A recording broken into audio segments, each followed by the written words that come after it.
Hey everybody, happy Friday. I am especially excited this Friday because we are right in the middle of the throes of the high school basketball season, which is always an exciting time. And we're only 3 weeks away from the season 3 premiere of my favorite television show, House of Cards. Now, for those of you who aren't familiar with the show, it's a Netflix production starring Kevin Spacey, where basically he plays this crooked U.S. senator who figures out how to work his way to the top position in U.S. government. And I'm not going to give away any more than that for people who haven't seen the show, but it's a lot of fun to watch. And it sure makes me think a lot about what's going on in our world today. Even though it's kind of a comedic, kind of satirical poke at government and politics, it seems like every time I turn on the TV and watch the news or look at my computer screen and see the headlines, that it really is a house of cards when it comes to some of our governmental policies and what's happening in the economic environment out there. Now, what do I mean by house of cards? Well, let's just take the price of oil as an example. We've been watching the price of oil slide dramatically over the last several months, and as consumers, we love it.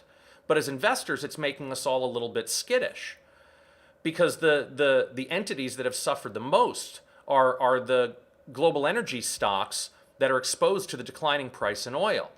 Now, why is this happening? Everything that I've been reading on the internet tells me this is happening for two primary reasons. The first reason is that the U.S. has declared economic war against Russia. By drilling here domestically, having oil production here domestically, flooding the supply of oil across the globe, that puts pressure on some of the other big oil producing economies, especially those that rely on oil production and exporting as their primary source of income, countries like Russia. Another reason that I've been reading a little bit about is that this is President Obama's way to kind of stick it to the constituency of his political opponents on the right, namely the big oil companies and their executives. So regardless of what we're reading about why the price of oil is declining, it's very obviously an artificial phenomenon.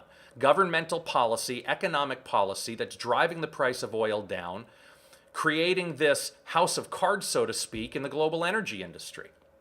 Another example of house of cards is what we see happening from a fiscal and monetary policy standpoint across the world. You know, here in the U.S., we've had very easy monetary policy and very generous fiscal policy for the purposes of propping up our economy, keeping interest rates low, keeping money supply flush, so that our economy can continue to grow and this bull market can continue to run. But in effect, we've seen this bull market run based on the artificial propping up of governmental policy, not based on healthy growth of earnings from corporate America, which historically has been what drives stock prices. Now we're seeing this behavior happen overseas, with the ECB this week announcing that they were going to make 60 billion euros available to their economy, and they were committed to keeping interest rates low.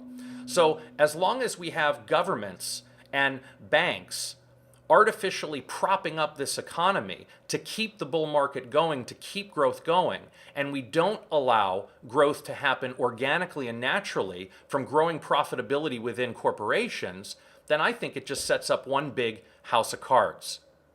Now, with that said, I am such a believer in how we manage money here at the Gebhardt Group, especially because we have this ability to transition very quickly from offense to defense. And in our ability to do that, we're giving our clients a lot of peace of mind, especially given the artificial nature of this bull market.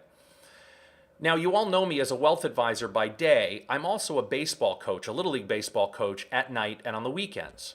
And as a baseball fan, I can't help but look at this bull market and think that we're in the 7th, maybe even 8th inning of this bull market ball game. Now, with all the artificial propping that's happening across the world, it's possible we could see a couple extra innings on this bull market. But I am confident in my belief that we're closer to the end of this bull market game than we are to the beginning. Now, markets this week did fairly well. Despite closing on a downtick day here on Friday, we saw a pretty steady upstream for the majority of the week, which was nice to see given the downslide we saw the week before. Now, at Gebhardt Group, our recommendation for clients has been to still be fully invested.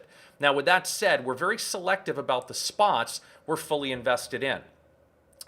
Our spots in particular are utilities, real estate, healthcare, financials, small caps, consumer cyclicals, and a very small portion in broad markets overall.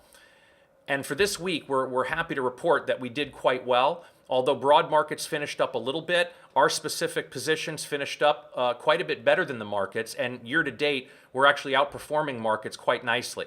So real happy to report that things are doing very well here at Gebhardt Group. The recommendations we made out to our 401k Masters members at the beginning of the first quarter have also done very well.